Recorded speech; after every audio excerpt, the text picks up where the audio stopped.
Hi everyone, so today I'm going to be focusing on helping you review for your Math 1 EOC, and today I'm going to be going over question 23 of the released EOC packet. So something that I like to do when I read through questions is to underline the important information. So every 10 years the census counts how many people are living in every town in the United States.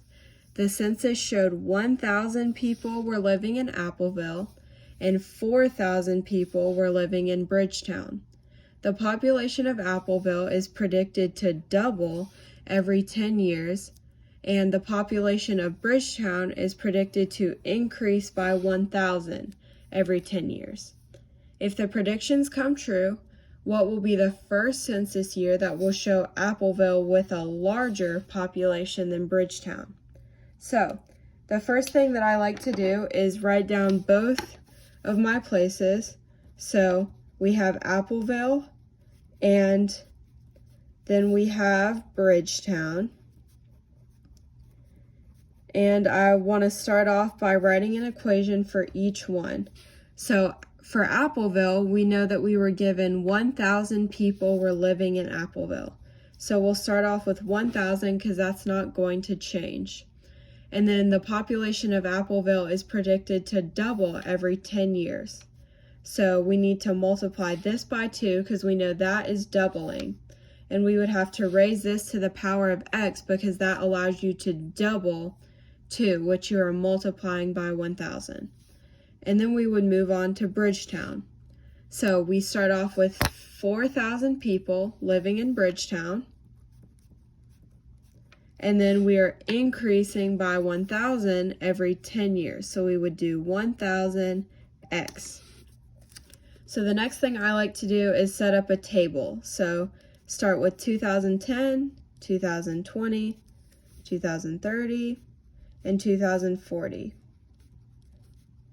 So we know that we're starting with 1,000 in 2010 for Appleville and 4,000 in 2010 for Bridgetown.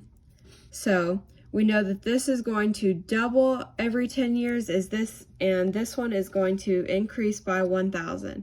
So you can either put this in your calculator or you can probably do it in your head since it's pretty self-explanatory.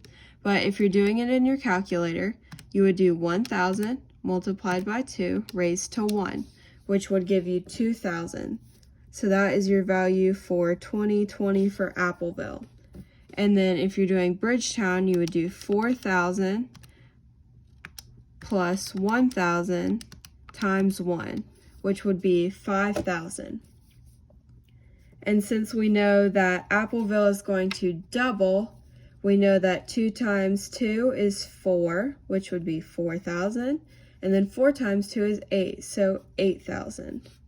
And then we know Bridgetown is increasing by 1,000. So 5 plus 1 is 6, 6,000. 6 plus 1 is 7, so 7,000. And since we're looking that for the first census year that Appleville will have a larger population, it does right here. So our answer to this would be 2040. And my main piece of advice for you on the Math 1 EOC is to make sure that you check your time, check your work, and take your time.